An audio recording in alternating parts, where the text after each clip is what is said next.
Hi friends, వేడి వేడి పులిహోర, నిమ్మకాయ పులిహోర ప్లస్ ఊరమిరపకాయలతో చేశాను. సూపర్ టేస్టీ ఉంది. ఫుల్ వీడియో చూసేయండి, స్కిప్ చేయకుండా ఫ్రెండ్స్.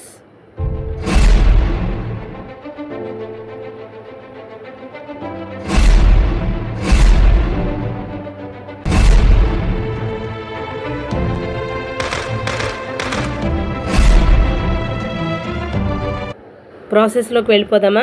నేనైతే వేడివేడిగా అన్నం వండుకున్నాను. చద్దన్నం అయితే కాదు, పొడి పొడిగా రైస్ వండేసాను. పులిహోరకి ఇలా పొడి పొడిగానే ఉండాలి. నాకు తినాలనిపించింది, చేశాను. చద్దన్నంతో చేసినా కూడా చాలా బాగుంటుంది పులిహోర. అన్నం ఆరబెట్టేసుకున్నా ఫస్ట్. ఈ నిమ్మకాయలు చూసారా, చాలా ఫ్రెష్గా ఉన్నాయి. ఇవి 10 రూపీసే 13 కాయలు ఇచ్చారు. నాకైతే చాలా బెస్ట్ అనిపించింది. వాటిలో 4 తీసుకున్నాను. అన్నం అయితే ఆరిపోయింది. అన్నీ ఒక దగ్గరే పెట్టేసుకున్నాను, కావాల్సినవన్నీ. చూసారా, మన ఛానల్ కొత్తగా చూస్తున్నట్లయితే సబ్ చేయండి, షేర్ చేయండి, కామెంట్ చేయండి. పులిహోర ఎలా చేశానో కూడా ఏదైనా పొరపాటు ఉంటే కామెంట్ చేయండి. ఇందులో పచ్చి నూనె వేసి, ఉప్పు, పచ్చి నూనె ఎందుకు వేస్తున్నానంటే అన్నం పొడి పొడిగా శుద్ధలాగా అవ్వకుండా ఉంటుంది. మనం బల్క్ మీద చేసినప్పుడు కూడా కొంచెం పసుపు వేసేస్తున్నా. పెద్ద పెద్ద వంటల్లో కూడా ఇలానే చేస్తారు. నూనె అయితే ఫస్ట్ వేస్తారు. నిమ్మరసం అయితే నిమ్మరసం, చింతపండు అయితే చింతపండు. నేనైతే నిమ్మరసం వేసేసాను. నిమ్మరసం ఎప్పుడు కూడా వేడి వేడి అన్నంలో వేయకూడదు, ఎందుకంటే చేదు వస్తుంది.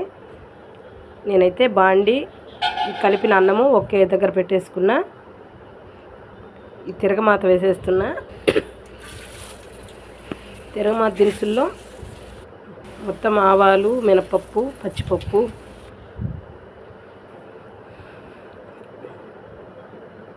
జీలకర్ర ఇవన్నీ కూడా మొత్తం కలిపి వేసేసుకొని, ఏడుశనగపప్పు చక్కగా దోరగా సింపుల్గా చిన్న మంట పెట్టేసుకొని వేయించేసుకోవాలి. ఊరమిరపకాయలు అయితే పులిహోరలో సూపర్ ఉంటుంది. ఒకసారి మీరు ట్రై చేసి చూడండి, ఎలా ఉంటుందో మీకే అర్థమవుతుంది. పసుపు అన్నంలో లైట్గా వేసాను కదా, నూనెలో వేసాను, ఎందుకంటే మనకి పచ్చి వాసన రాదు. పసుపు వచ్చేసి ఎండుమిరపకాయలు, పచ్చిమిర్చి కూడా నేను మధ్యలో కట్ చేసేసి వేసుకున్నా. సన్నగా దూరగా వేయించి, మాడిపోతే బాగుండదు, చేదు వస్తుంది పులిహోర. కరివేపాకు పచ్చిది అన్నంలో కలిపేస్తాను. ముక్కలుగా చేసి కలిపేసుకుంటే ఇంకా బాగుంటుంది. నేను ముక్కలు వీడియో చేస్తూ నాకు కుదరలేదు. పచ్చి కరివేపాకు కలుపుకుంటే అన్నంలో ఫస్ట్ నూనె, కరివేపాకు ముందుగానే కలిపెట్టేసుకుంటే మంచి ఫ్లేవరు, టేస్ట్ ఉంటుంది. పచ్చిగా కరివేపాకు సూపర్ టేస్ట్ ఉంటుంది. ఇంకా తాలింపు అయితే అయిపోయింది, చక్కగా వేగాయి. దీనిలో కరివేపాకు కొంచెం వేస్తున్నా తిరగమాతలో. కొత్తిమీర, మనకి ఇది ఒకటి పుదీనా వచ్చేసి ఎండిపోయింది, అయినా సూపర్ స్మెల్ ఉంది, వేసాను.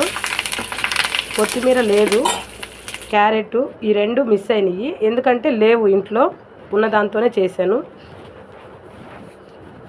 ఉప్పు సరిపోకపోతే మళ్ళీ వేసుకోవచ్చు. ముందు ఇలా కలిపేసేసుకుంటే